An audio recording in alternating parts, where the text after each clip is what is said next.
Raríssimos e raríssimes, bom dia. René de Paula Júnior falando aqui no Radinho de Pilha. Hoje é quarta-feira, 11 de janeiro de 2023 e espero que essa data não entre para a história. Como talvez entre, o nosso domingo passado vai entrar ali com uma página especialmente sinistra. Podcast tem uma característica curiosa porque você está me ouvindo agora, ou pelo menos no seu agora, mas tem aí uma questão de temporalidade difícil porque você pode ter me ouvido dias depois de eu ter gravado isso. Então, aquilo que é o meu presente, para você, agora é o seu passado. Então, eu não sei em que Brasil você vai estar me ouvindo agora, porque existem aí sinais de fumaça de que talvez nessa quarta-feira as metástases, porque agora eu acho que eu vou mudar o meu vocabulário, palavras importam. Para mim, o Bolsonaro era um câncer maligno, a gente extirpou, mas aparentemente as metástases elas se espalharam por todos os órgãos, e aqui não estou falando só de uma analogia, de uma metáfora anatômica, mas estou falando também de órgãos institucionais, órgãos de poder. Então, a gente está se deparando agora com uma coisa muito mais distribuída, que tem algum nível de organização, provavelmente sim, os indícios estão aí por toda parte.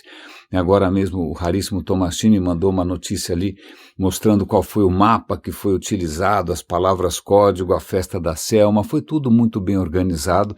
E eu fico torcendo para que o presidente Biden expulse do país esse titereiro, esse cara que está lá, ele, a família dele, que estão de longe aí manipulando as cordinhas. Hoje, pelo que eu fiquei sabendo aqui, hoje de manhã o ex-presidente, o câncer Bolsonaro, publicou um vídeo falando mal do STE, STF, e o que ele fez? Logo na sequência, tirou o vídeo do ar. Isso pode ter sido um sinal, vai ver que é esse o sinal que essa cadeia de metástases está. Bom, eu estou falando isso como conjectura, quando você ouvir isso provavelmente vai ter sido fato ou então mais um alarme falso, a gente não tem como saber, a gente vive aqui agora num momento de incerteza total. Então, mas é interessante a gente estar falando dessa assincronia de tempo, porque a gente sempre fica... de novo, o nosso cérebro é um ilusionista, ele está sempre nos enganando, fazendo o melhor que pode para passar a impressão de que a gente, entre aspas, está ligado, em que a gente está vivendo no momento presente, hashtag só que não, mas a gente tem que levar em conta essas temporalidades, e aí falando em temporalidades, e isso me faz lembrar, obviamente, que se você acha que o sol está brilhando agora, não só essa luz do sol está 8 minutos atrasado o sol, se o sol explodiu nesse exato momento, a gente vai demorar 8 minutos para descobrir, porque afinal a distância é muito grande, a luz lá tem seus limites, não é mesmo? Mas também cada fóton que chega até você, ele ficou 100 mil anos dentro do sol batendo a cabeça até conseguir sair. Então você está usando aí um fóton relativamente velhinho, para enxergar o que você está vendo à sua volta. E falando nessas questões astronômicas, astrofísicas, matemáticas, eu tenho pelo menos uma boa notícia para compartilhar com vocês hoje. Ontem eu celebrei aqui o triunfo da nossa caçadora de asteroides, eu a mencionei com muito orgulho aqui, o prêmio que ela recebeu da NASA. Está aí uma brasileira que fez uma vaquinha para ir para Brasília, não para destruir de Cavalcantes, Brecheret, não. Vulcão, não, ela foi até lá receber um prêmio de ciência, ela que nasceu não necessariamente nas condições mais favoráveis do sistema solar, mas o que é interessante é que eu falei, bom, eu preciso notificar essa moça, e eu fiquei tentando localizá-la nas redes, localizei, entrei em contato, falei, olha, você está sendo aqui, bom, em primeiro lugar, parabéns, segundo, você está sendo aqui homenageada nesse canal, que é um canal, eu sempre brinco que é um canal tofu, porque ele é 100% orgânico, pode não ser muito saboroso, mas ele é limpinho. Mas, pois bem, e ela respondeu, eu consegui entrar em contato com essa moça, que tem idade para ser basicamente minha neta, ou melhor dizendo, eu que tenho idade para ser basicamente seu avô, mas eu fiz uma proposta que eu estou torcendo aqui para que ela considere, que ela aceite, que ela consiga abrir uma brecha, porque ela está tendo que estudar que nem uma louca lá, para conseguir conversar com a gente naquela série de conversas que eu criei faz alguns anos já, que é o Vamos Falar Sobre Impacto. Para quem não conhece o Vamos Falar Sobre Impacto, é um projeto pessoal meu, não monetizado, completamente independente, sem nenhum patrocínio, sem nenhuma agenda, né? Que tenta dar um pouco mais de visibilidade para a gente que está conseguindo causar impacto nas áreas mais diversas. Na área da cultura, na área da mobilidade, da sustentabilidade, na área da cultura corporativa, cidades criativas, para tirar um pouco o foco dos Elon Musk, do Bitcoin, do blockchain, ou seja o que for, né, para chamar a atenção para quem efetivamente está dando a cara para bater e fazendo diferença neste mundo, não é mesmo? E aí eu estou torcendo realmente para que a nossa caçadora de asteroides tope a parada. Bom, se tudo der certo, eu terei boas notícias em breve.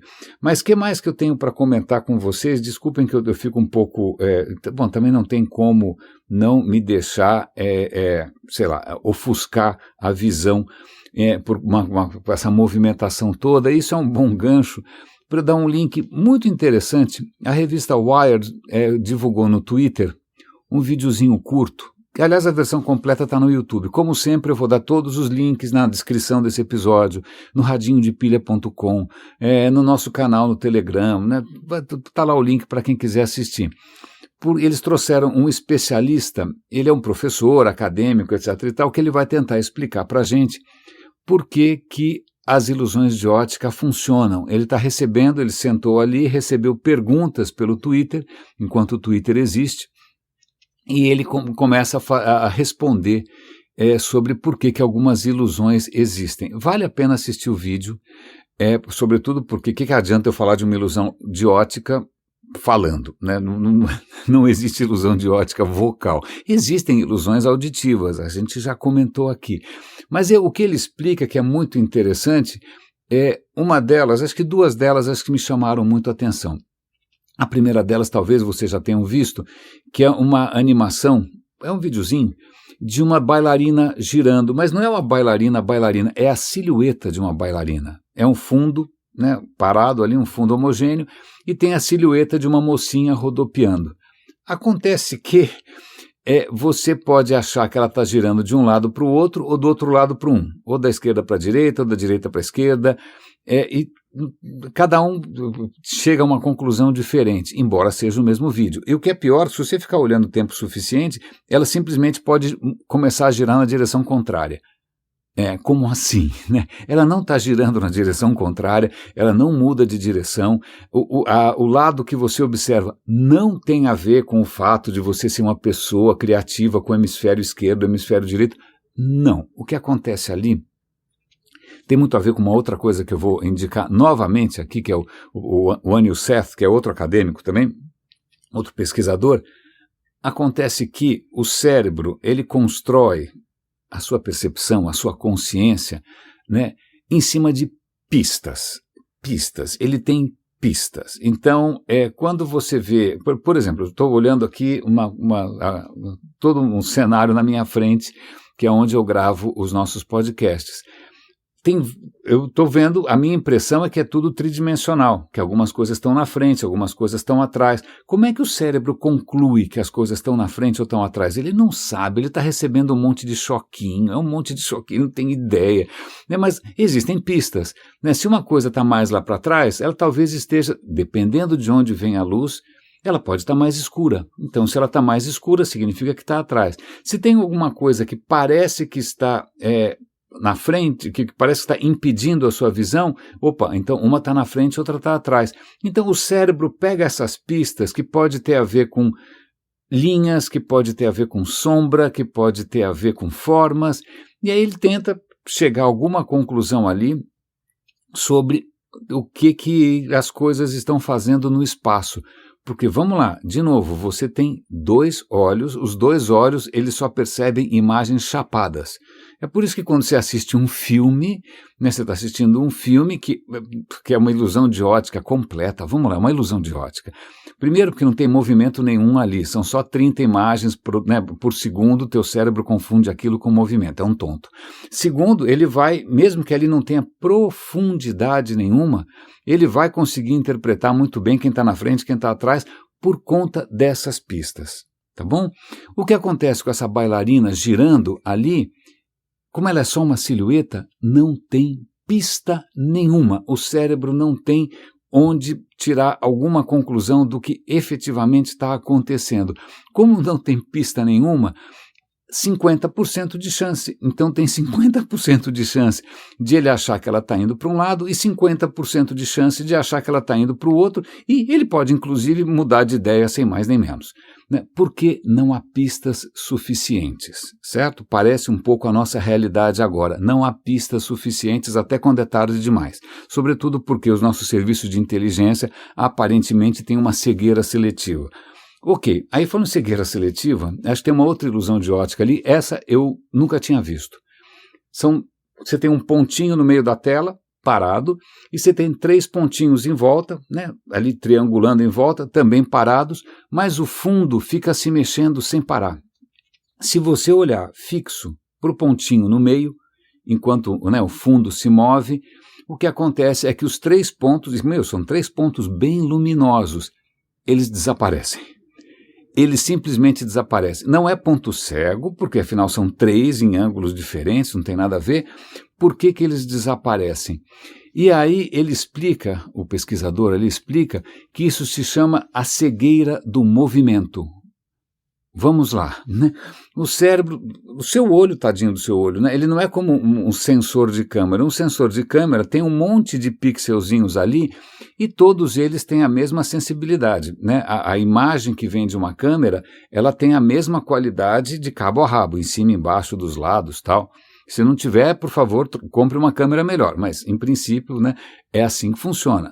O seu olho não é bem assim, né? Você tem a resolução mais alta no meinho. No meinho você tem uma resolução legal. E em volta a resolução é tipo a webcam da sua tia, né? E o que é pior, que também, aliás, isso é um experimento muito interessante, eu convido vocês a fazerem, é muito fácil de fazer, já já eu falo. Mas então, se só o meinho tem alta resolução, por isso que quando você lê, você precisa ficar correndo o olho, né? Se teu olho inteiro tivesse uma excelente resolução, você não precisava ficar correndo o olho pela página que nem um tonto, né? Você precisa ficar correndo o olho pela página porque só o meinho da sua visão consegue discernir as letras. Mas em volta, ok, você não tem uma resolução tão alta assim, mas você tem excelentes sensores de movimento, né? Então, quando alguma coisa se mexe fora do seu campo, né, privilegiado ali, de alta resolução, seu cérebro fala, acho melhor você virar para lá porque tem alguma coisa se mexendo, né? Pode ser uma cobra, pode ser, sei lá, uma metástase bolsonarista, você não sabe o que pode ser. Então, o que acontece é que o cérebro reconhece que a capacidade dele de enxergar tudo é limitada e ele coloca uma ênfase, né, uma importância muito grande no movimento. O movimento é sinal de que alguma coisa está acontecendo. E isso é tão importante, a percepção de que alguma coisa está acontecendo em volta, isso demanda tanto da sua atenção que você simplesmente deixa de enxergar o resto. Certo? Certo. É por isso que você, mesmo que você está olhando ali no centro, deveria ser uma zona privilegiada da sua atenção, mas o mero fato de ter muita coisa se mexendo faz com que o cérebro ignore o resto. Tá? Ele até indica que isso é o segredo de muitos mágicos de Las Vegas, né, do Congresso, sei lá da onde, do Palácio do Planalto. O que acontece é que eles distraem a sua atenção com várias coisas se mexendo ao mesmo tempo, e se tem várias coisas se mexendo ao mesmo tempo de uma maneira meio caótica, você não consegue prestar atenção naquilo que você deveria estar prestando atenção de verdade. Então veja, esse tumulto todo, aliás, a história toda, eu acho que do desgoverno do Bolsonaro, foi isso, o cara provoca tumulto o tempo inteiro para que ninguém consiga enxergar a barbárie que está sendo feita, né? As coisas que estão sendo solapadas, que estão sendo arruinadas, que estão sendo contaminadas. Não dá para você, se você não enxerga, porque é muita confusão ao mesmo tempo. E eu vou pegar carona nisso com um vídeo que está muito bem feito pela BBC. A BBC tem um canal muito legal que chama BBC Reels, rolos de filme. Que, aliás, é uma metáfora engraçada, né? Porque reel vem do tempo que filme era película e ele vinha em rolos, Não estou brincando, eu não sei se você chegou a ver alguma vez. Aliás, muitas vezes você, quando quer simbolizar vídeos, você simboliza com uma lata de filme, o que é ridículo, porque ninguém dessa geração, ninguém viu uma lata de filme, ninguém viu um rolo de filme, pelo amor de Deus, ninguém viu nada disso. Né? É como usar a metáfora de um telefone, um ícone de um telefone, o telefone fixo, que também muita gente nunca viu.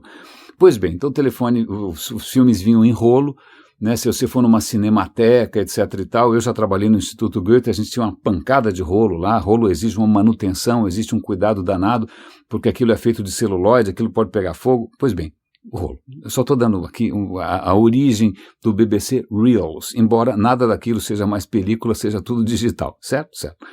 Isto posto, né, tem um vídeo ali extremamente interessante, cujo título é "Estamos vivendo numa alucinação?". Aquilo não foi dirigido especificamente aos brasileiros, acho que é para a espécie humana em geral. E a resposta é sim. Por que uma alucinação?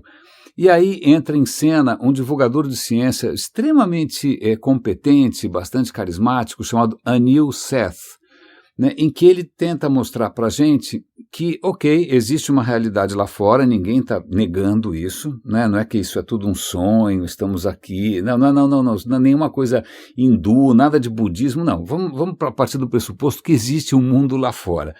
Mas o mundo é maior do que nós, o mundo é maior do que os nossos sentidos, o mundo é maior do que o nosso cérebro, e ele não dá conta. Então, né, o que a evolução fez com o nosso corpinho, né, com a nossa espécie, foi, olha, bom, ok, tem um mundo lá fora, o que realmente interessa? Ultravioleta faz diferença? Não. Ultrassom faz diferença? Não, isso é para morcego, deixa para lá. Infravermelho faz diferença? Não, isso é para cobra, deixa para lá. E foi criando essa nossa maravilha aqui de corpinho para prestar atenção em algumas coisas que fazem diferença para a gente, não é? Então, primeiro, a gente tem sentidos que captam uma parte da realidade, não tudo, claro, não capta raio-x, não capta várias coisas, não é? Luz polarizada, não, a gente não enxerga nada disso, né? A gente ignora como se não existisse, mas existe, certo? Certo, né? Mas o que acontece é que, além disso, o seu cérebro, coitado, ele só tem 20 e poucos watts, é uma lâmpada. Aliás, hoje eu acabei de comprar uma lâmpada para o banheiro hoje que tem mais ou menos a potência do seu cérebro, do meu também. Pois bem, ele tem limitações, então ele não dá conta de absolutamente tudo, ele tenta juntar, e vamos lá, vamos lembrar, para o cérebro não chegam imagens, não chegam sons, chegam choquinhos. É um toró, é só cosquinha, ele está sofrendo cosquinha o tempo inteiro. É mais ou menos como um computador. Para o seu computador, tudo é 0 e 1.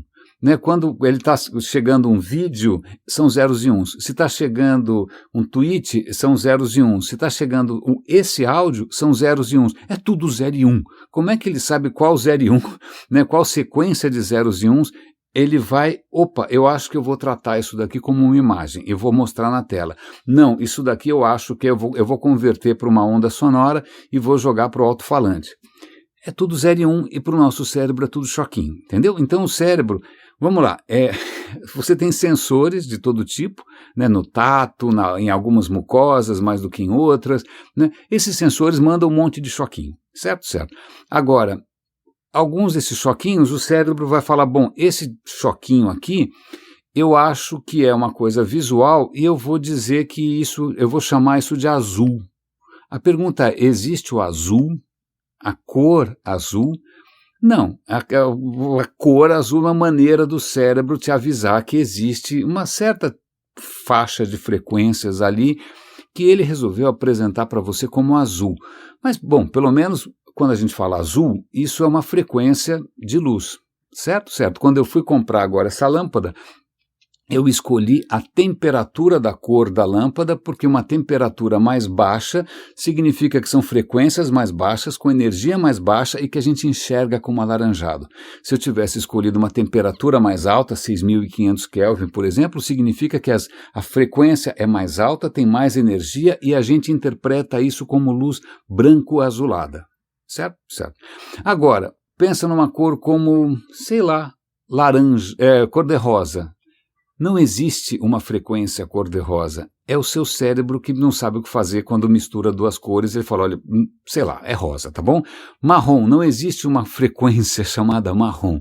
E aí o seu cérebro é tão tonto, aliás, que se você pegar a frequência do verde, frequência do azul e frequência do amarelo, que são frequências mesmo, né, e misturar, ele não consegue mais ver azul e amarelo. Ele vai confundir e vai achar que é verde.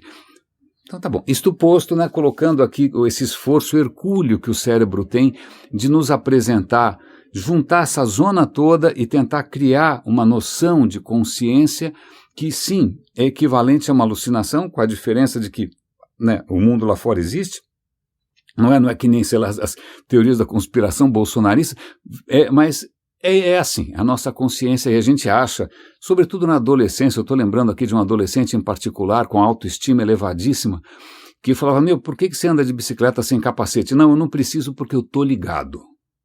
Famous last words, né? Eu tenho, aliás,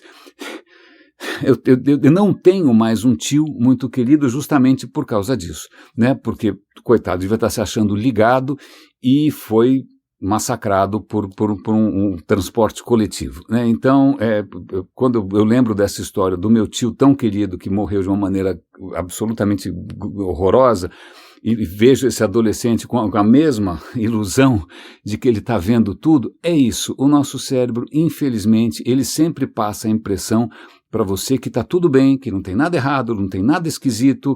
Não, é mais ou menos como o Bolsonaro falando do próprio governo, né? O cérebro é um assessor de imprensa de si mesmo. Ok, a gente deveria desesperar? Não, né? Esse vídeo, inclusive, tem aí, ele tá muito bonito, acho que vale a pena você assistir, vou dar o link aqui, como sempre, mas ele no final, ele puxa para um aspecto que é interessante, que ele fala, bom, ok, né, se a percepção que eu tenho do mundo é construída pelo meu cérebro, a partir das minhas referências, a partir dos meus sentidos, então, puxa, a minha visão é muito singular, né? Eu não tenho como saber se uma outra pessoa está enxergando e percebendo da mesma maneira, né? Talvez ela tenha outras referências, talvez ela esteja pegando os mesmíssimos sinais, os mesmíssimos, a mesma, está vendo, olhando, está diante da mesma situação. O cérebro pode estar apresentando um quadro completamente diferente. Eu falo, olha, isso talvez te ajude a entender um pouco melhor pessoas que têm uma perspectiva que você tem uma dificuldade imensa. De repente, não é que ela é necessariamente, sei lá, não é que ela quer fazer aquilo, é que é isso, né? As perspectivas, as percepções, elas são inerentemente diferentes, porque não existe uma maneira de você estar em contato total com a realidade verdadeira. Estamos todos nós aqui vivendo dentro das nossas próprias alucinações, né? Por sorte, a gente já descobriu maneiras de colaborar, inclusive para reduzir ali, né, um pouco os equívocos, o auto-engano. Isso se chama ciência. Ciência foi uma maneira de reconhecer que, olha, a minha percepção pode estar errada. Por favor, vamos junto aqui ver, me traz a sua percepção aí, que é notoriamente diferente da minha, certamente diferente da minha, graças aos céus diferente da minha.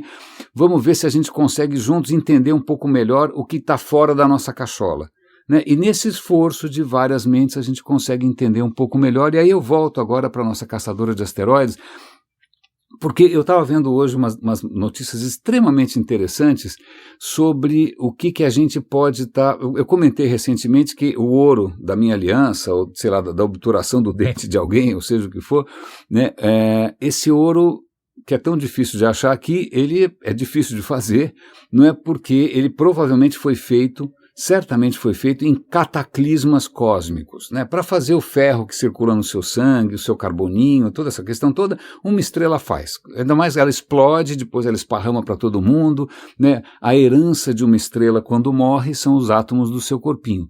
Mas alguns átomos são muito mais difíceis de fazer, você precisa de um cataclisma. Eu comentei aqui que uma suspeita é que quando duas estrelas de nêutrons se chocam, a coisa é tão bombástica que aí acontecem coisas muito insólitas, como, né, produzir ouro, platina, esses átomos mais pesados. Eu estava lendo hoje aqui um artigo que os caras começaram a interpretar antigos registros de choques de estrelas de nêutrons. Hoje, né, quando essas estrelas se chocam, a gente consegue perceber porque a gente tem sensores de ondas gravitacionais. Uma estrela de nêutrons sozinha já é uma aberração, né? Porque imagina, pega o Monte Everest, tem 8 quilômetros de altura, 8.000 metros, certo? Agora você espreme, vai espremendo a montanha inteira até ela caber numa colher de sobremesa. Ok? Ok. Então, imagina, uma estrela de nêutrons é tão densa que uma colherada de uma estrela de nêutrons, ela equivale ao Monte Everest. Agora, como é que o martelo do Thor funciona, eu não tenho a menor ideia, não pergunte para mim. Né? Mas, pois bem, então, cara, é uma aberração. Coisas estranhas acontecem, a física começa a dar umas confusões ali, né? Mas hoje, quando elas se chocam, duas estrelas eventualmente se chocam, isso distorce o espaço-tempo, e hoje a gente tem instrumentos que são capazes de perceber essa distorção que é menor do que um próton. Uau, eu acho isso absolutamente sensacional. Mas antes a gente já tinha outras pistas desses cataclismos, porque quando isso acontece, quando uma estrela de nêutrons começa a aprontar alguma coisa, às vezes ela começa a jorrar energia, né? Às vezes são energia altíssima, né? Se eu achei que a luz azul era alta, se você aumenta a energia, se aumenta, chega uma hora que é o que a gente chama de raio gama, né? Então, às vezes chega aqui na Terra, né, sinais em raios gama, são pulsos de raios gama fortíssimos, uma energia altíssima, de coisas que, aliás, aconteceram há bilhões de anos. Né? Quando a gente fala, olha, a gente mediu aqui duas estrelas de nêutrons se chocando, não é que foi agora, não, chegou aqui agora, mas aconteceu há 1,8, 2 bilhões de anos, faz muito tempo, e muito longe, né? Pois bem, então, quando as estrelas se chocam, tá legal, agora a gente consegue medir né, os tremores gravitacionais, mas antes o que a gente tinha era, usando outros instrumentos, a gente tinha esses raios gama aí. O que os caras agora estão tentando analisar são pequenas flutuações no começo dos raios gama, os caras estão lá na lousa, desesperados, tentando interpretar os dados para ver se eles conseguem entender um pouco mais sobre o que acontece. Por que eu estou contando essa história toda? Veja, onde está essa estrela de nêutrons? Cara, a uma distância incomensurável. Quanto pesa essa estrela de nêutrons? Cara, é uma questão colossal, né? Quanta energia está envolvido nisso? Nossa, é uma coisa absolutamente inimaginável. Mas as nossas cacholinhas juntas, graças à ciência, graças à matemática, né, graças à física, algumas pessoinhas ali, né, inofensivas na lousa, elas estão conseguindo entender o que acontece em proporções para lá de bíblicas. A Bíblia nessa hora, coitado, não dá conta. As histórias da Bíblia, comparado com isso, é sessão da tarde. Né? Então, veja, o que é interessante do quanto a gente conseguiu avançar graças a essa colaboração, esse reconhecimento de que a sua perspectiva pessoal pode estar equivocada, que a gente pode entender um pouco melhor o que está lá fora, inclusive usando instrumentos melhores que os nossos sentidos, instrumentos que enxergam o que os nossos sentidos não enxergam, mostrando que a realidade é maior do que aquilo que a gente acha. Né, uns carinhas ali na lousa, no papel e lápis, né, o Einstein sentado no bonde. Cara, a gente está desvendando não só o que é infinitamente grande e infinitamente longe, como também o que é infinitamente pequeno. Tem uma notícia aqui que tem uma pequena discrepância no momento angular do elétron que talvez leve a reconsiderações sobre a física. De novo, é gente escrevendo com giz, né, tentando entender o que acontece na parte mais íntima da matéria. É lógico, a gente pode se contentar, né, com que, sei lá, aliás, uma questão que é muito desconcertante para mim. Ontem, depois de gravar o episódio, eu estava tentando publicar e fui publicar no Facebook e dei de cara com uma story, né, de uma moça bonitona lá que aparentemente compartilha vários contatos comigo, né, o que me deixou um pouco preocupado. Ela já colaborando ativamente com fake news a respeito do que aconteceu, dizendo, olha, estou aqui no Planalto e veja, tem petistas ali infiltrados querendo quebrar tudo. Os caras se prepararam, né, para criar já um contraconteúdo, né, um contrafactual ali, e eu vi isso na minha frente, vindo de uma... Ela apagou na sequência. Eu falei, porra, meu, agora eu não consigo nem denunciar, não consigo nem fazer nada. Eu vi isso na minha frente acontecer. Né? Então, eu ando bastante perturbado ao ver pessoas... Não, quando a gente vê a cara das pessoas que estão promovendo essa barbárie, não são vikings com chapéu de... Não são barbudos, né, com tatuagens. Não, são umas tiazinhas, são umas famílias, são umas peruas, entendeu? São os rapazes ali com um cabelinho bem penteado, né? Gente que tem acesso, veja, na palma da mão deles tem todo o conhecimento da humanidade. E os caras preferem, já que falando aqui em alucinação, preferem cultivar uma alucinação coletiva, né, que não tem não só nenhuma aderência ao que está acontecendo, como os caras conseguem alavancar acontecimentos em cima de uma completa alucinação. Desculpa, é bastante desconcertante, eu ainda estou tentando assimilar essa história aqui, então devagarinho, eu já contei aqui ilusões de ótica, já estou contando tudo. Vamos falar um pouco aqui de biologia, porque está aí uma disciplina que eu negligenciei pela minha vida toda. Quando era garoto, eu não tinha nenhuma dificuldade. Muitas vezes você escolhe a sua carreira em função da sua dificuldade. Eu vou para humanas porque eu não gosto de matemática, eu vou para matemática porque eu não gosto de humanas, né? Eu vou para biologia porque sei lá por quê, né? Na verdade, quando chegou a hora de escolher se eu ia para exatas, biológicas e humanas, não podia para qualquer uma.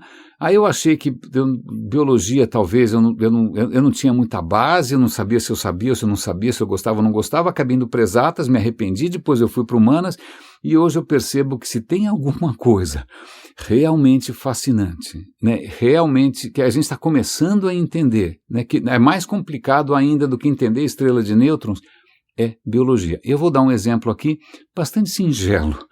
Cracas. O que são cracas? Em inglês chama barnacle, que é até uma palavra mais simpática do que, né, parece Barnabé, não sei, é melhor do que craca. Craca, se você já viu uma baleia cheia de coisa incrustada, craca. Se você viu um navio cheio de umas coisinhas grudadas ali, craca. Pois bem, craca. Craca deixou o coitado do Darwin ensandecido. O Darwin já estava jogando a toalha, falou, cara, eu não aguento mais, a coisa que eu mais detesto no mundo é craca. Por que o Darwin, que é o pai dessa descoberta tão sensacional, né, da evolução, estava surtando com uma criatura tão desinteressante assim? Volta. Quando a biologia começa a se estruturar, né, quando a gente começa a tentar estudar, né, como as criaturas, né, sei lá, como é que a gente poderia organizar essas criaturas, tem um cara chamado Linneu, né, Linneu, lá no século 1700 e pouco, começo do século XVIII, ele cria um sistema de classificação que é usado até hoje, né, e aí basicamente por analogia, por sei lá, né, parece. Esse cara parece com aquele, então aí tem toda uma pirâmide que é espécie, filo, gênero, domínio, eu nunca lembro direito, é uma confusão, uma pirâmide de classificações. Pois bem, a hora que ele olhou a craca, ele olhou e falou, isso tem uma concha? Tem. Isso vive debaixo d'água? Sim. Ele não sai do lugar? Não. Cara, desculpa, isso é uma ostra disfarçada, isso é um molusco. Ok? Ok. Molusco. E pronto, a craca está lá entre os moluscos, feliz e contente. Aí depois vem um outro cara chamado, acho que, como é que chamava o outro cara? Já esqueci. Vem um inglês, ele começa a achar que talvez não, mas ele acaba deixando a craca entre os moluscos. Aí em 1830, vem um inglês e fala, olha, desculpa, vocês estão errados, a craca não é um molusco. Lamento informar, tal. Por quê? Porque ele resolveu observar a craca não depois que a craca já está velha e caduca. Né?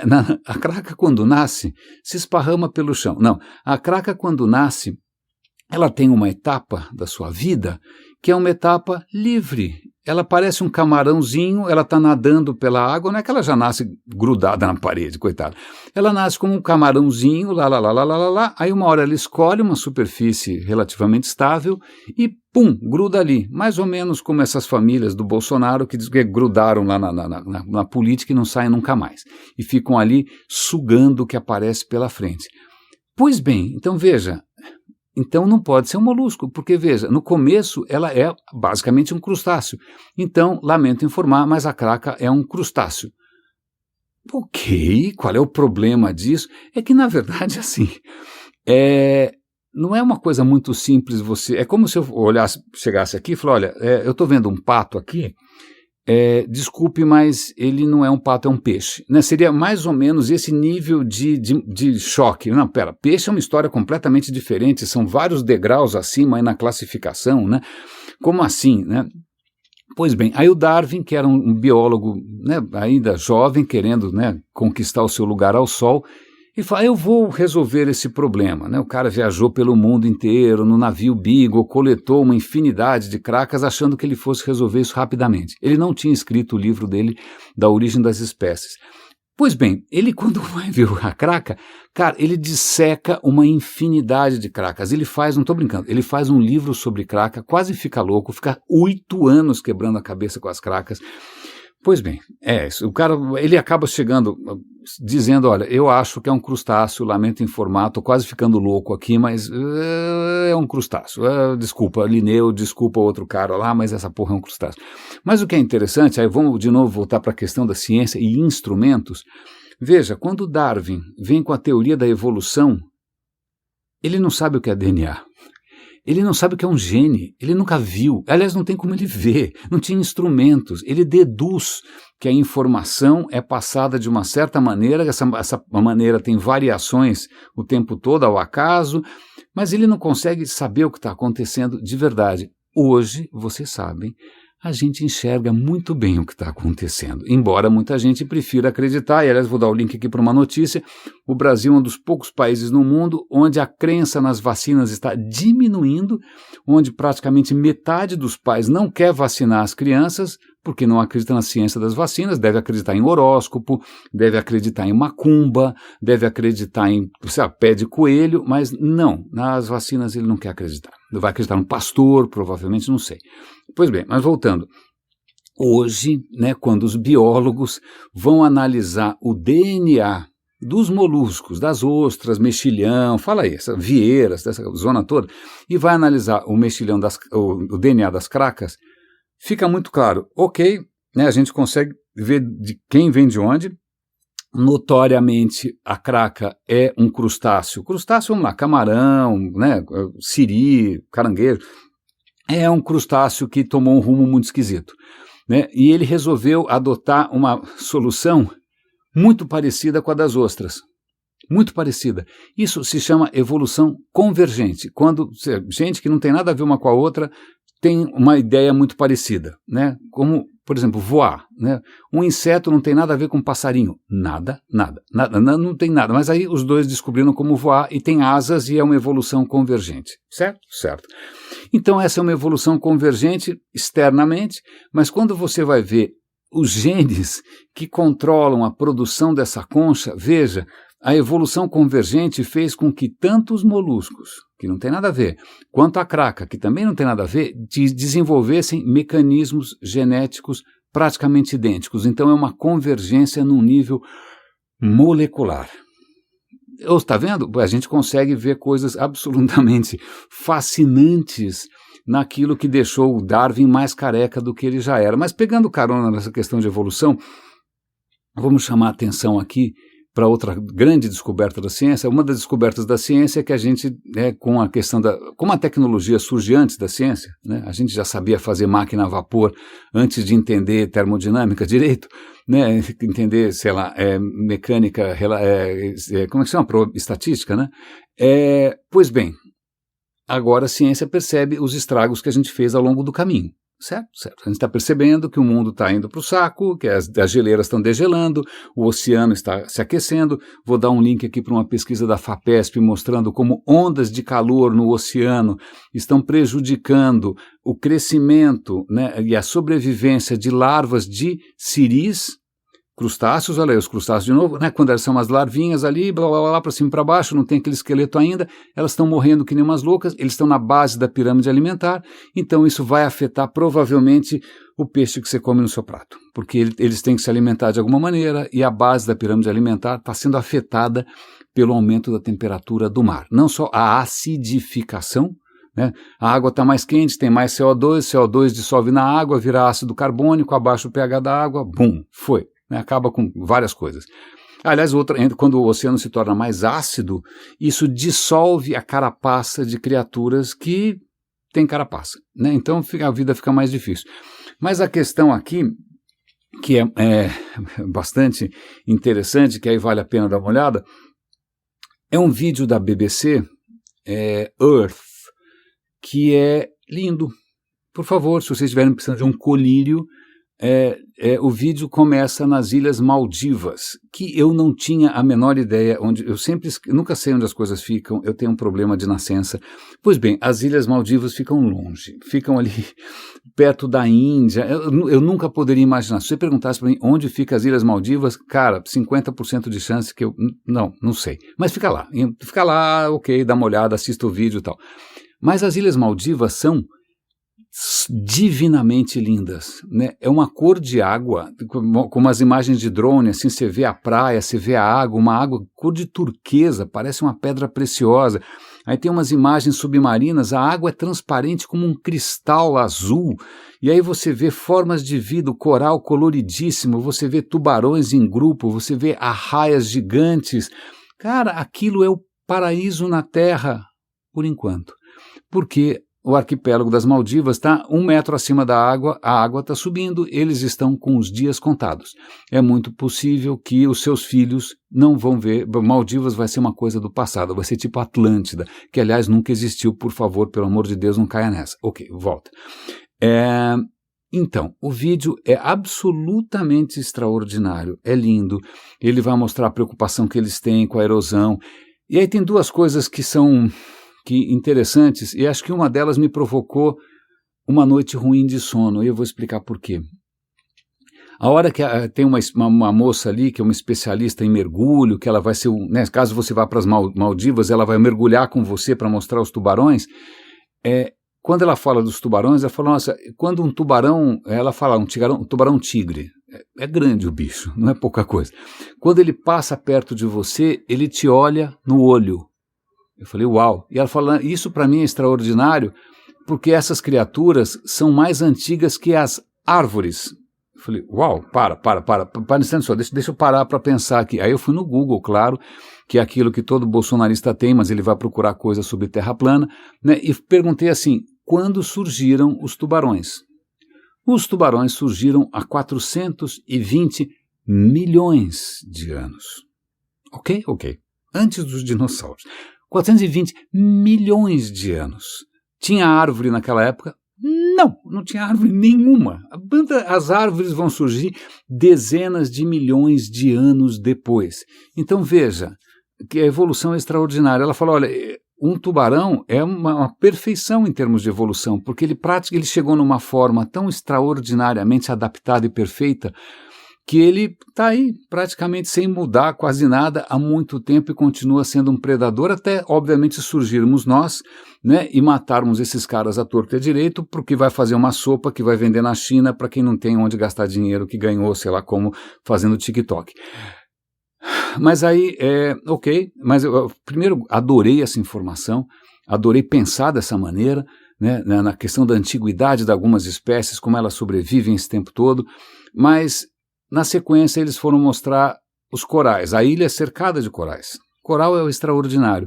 Mas aí ele mostrou corais mortos. E aí isso cortou o coração. Corais mortos, quando você mostra um coral morto, parece que você está mostrando a lua. É uma superfície cinza a perder de vista. O coral morreu. O coral ali que é um berço, é um berçário, que ali, nossa, inúmeras espécies dependem do coral, aquilo é um paraíso subaquático, o coral morre. E as imagens do coral morto, e aí o cara fala, olha, se continuar dessa maneira, se subir 1,5 graus, se sobrar 2, é uma sentença de morte para os corais. É possível que 90% dos corais morram. E eu fui dormir com essa imagem do coral morto, e aí eu acabei tendo um pesadelo sem pé nem cabeça, onde o mundo acabava, onde o mundo virava, né, uma coisa completamente árida e devastada, E aí, ok, acordei, né? Ok, tá bom, de uma alucinação para outra, né? Mas agora que eu estou aqui nessa alucinação que tem uma contrapartida real, eu fico me perguntando se vai dar tempo. Né? Será que essa geração da nossa caçadora de asteroides vai conseguir reverter esse nosso emburrecimento? Vai conseguir reverter essa nossa miopia? Será que a gente vai conseguir fazer com que a ciência cative mais pessoas, que elas escolham, né, que elas prefiram acreditar numa coisa que, ok, pode não ser tão poético, é lógico que é mais poético imaginar que alguma coisa foi castigo divino e que você está aqui pagando os pecados de não sei de quem, não sei de onde. É uma bela história, mas não é assim. Né? O mundo funciona não por histórias poéticas, a gente está descobrindo, e é fascinante o quanto a maneira que o mundo funciona é rica, imprevisível, criativa e não intuitiva, e mesmo assim ela permite que a gente faça milagres. Você está me ouvindo agora, eu poderia estar morto nesse momento, por sorte ainda não sou nenhum robô, né, mas você está ouvindo um milagre, que é alguém que está conseguindo vencer a limitação não só da distância, mas também do tempo e da própria, sei lá, efemeridade da minha existência, porque existe ciência. Né? Qualquer outra narrativa, qualquer outra história não ia permitir isso. Né? Mas, ok, então só estou aqui pensando na nossa amiga caçadora de asteroides, eu achei isso muito interessante. É lógico, eu vou dar uns links aqui para vocês para mostrarem. Os últimos 8 anos na Europa foram os 8 anos mais quentes que se tem registro ever. Você vê diagramas ali das temperaturas acima da média, parece que alguém derramou sangue no gráfico, porque está tudo vermelho. Está tudo vermelho, a Europa está mais quente do que nunca, né? Os polos estão aquecendo mais do que nunca. Não, a Greta Thunberg pode fazer o que ela quiser, mas a gente não está mexendo esse ponteiro.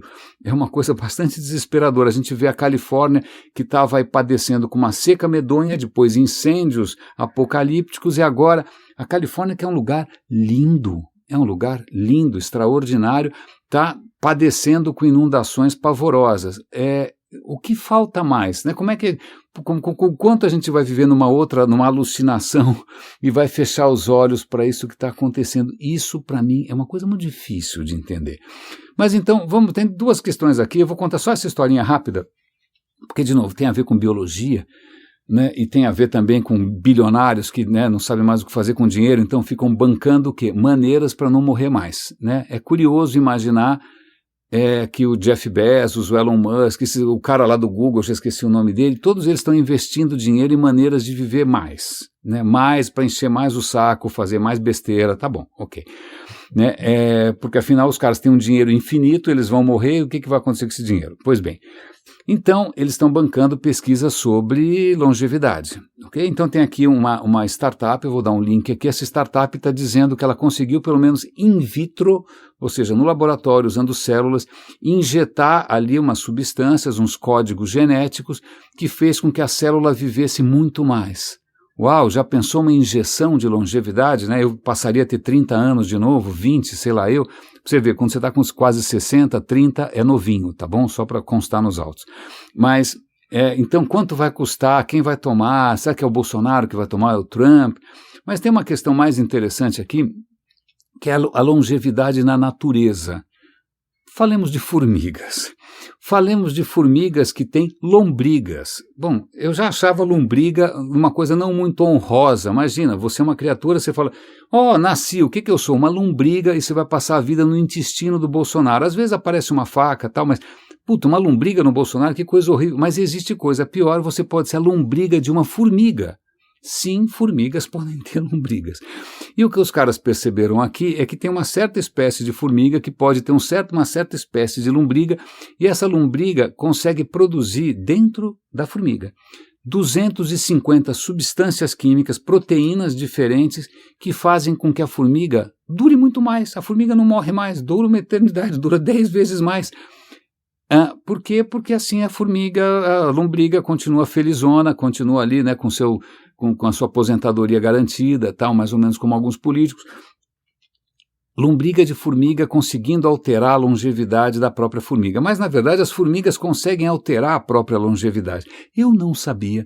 Aliás, o artigo tem uma foto de uma formiga colossal que parece um ônibus, e uma formiga pequenininha, que parece uma motocicleta. É mais ou menos a mesma ordem de diferença de grandeza. São a mesma formiga, só que uma é uma rainha e a outra é uma operária. Né? A rainha, geneticamente, é igual a uma operária, mas como é que ela fica daquele tamanho? Mas o que eu não sabia é que uma rainha formiga, algumas espécies da África, a rainha pode viver 28 anos. Você consegue imaginar uma formiga viver 28 anos? Uma formiga operária dura alguns meses, algumas duram algumas semanas, alguns meses e tal, mas a rainha dura uma eternidade e vai pondo o filho no mundo que nem uma louca, o que até contraria um pouco o que é intuitivo, porque normalmente animais que vivem pouco produzem muitos filhos para compensar. Né? Então, um rato que não vive tanto assim, produz rato que nem louco. Barata produz barata que nem louca, porque ela vai viver pouco. Né? Uma baleia que vai viver muito tempo, ela tem ali, né, uma produção filícola ou filhotícola, conforme o caso, menor. Então, essa era mais ou menos a regra na biologia. Né? Criaturas que vivem muito, tem mais... Ok. Uma formiga, não. Dura uma eternidade, põe filho que nem louca. Tal.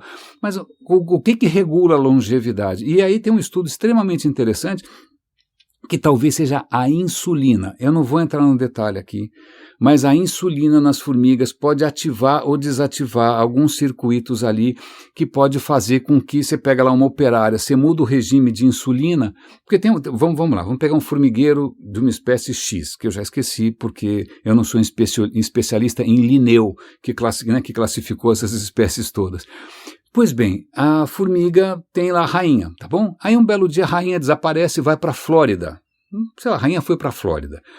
As formigas percebem que a rainha foi para a Flórida, porque, no caso das formigas, pelo cheiro.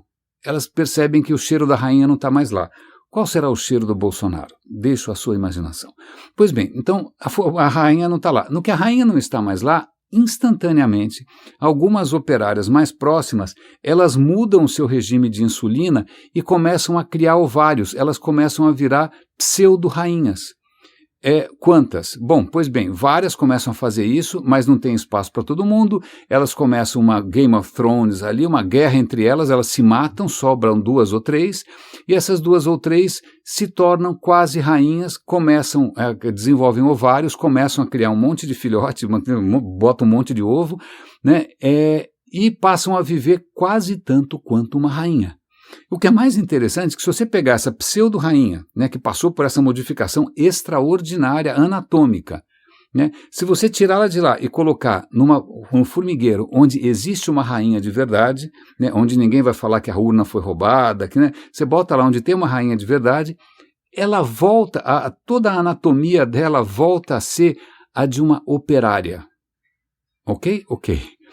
Como é que a insulina influi nisso? Os caras estão apanhando um pouco, porque para fazer testes eles vão ter que ficar injetando insulina na formiga todo dia, o que acho que do ponto de vista operacional não é uma coisa muito simples. Mas veja a absoluta complexidade, o quanto pode ser surpreendente os mecanismos da evolução numa criatura tão quanto uma formiga. Eu não sabia nada disso.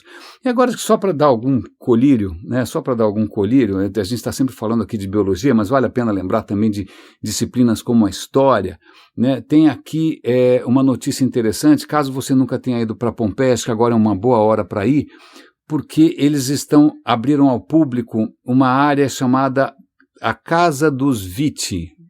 Ok.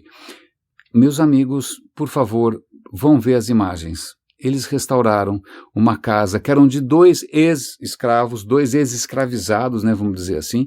Em Roma era perfeitamente possível um escravizado comprar a sua liberdade ou ter a sua liberdade garantida e ele virar um cidadão, e ele ter uma vida legal, e ele prosperar e ficar inclusive mais rico do que um homem livre. Então tem escravos libertos, tal. Então é outra história. Então 2 escravos libertos que prosperaram muito, 2 escravizados.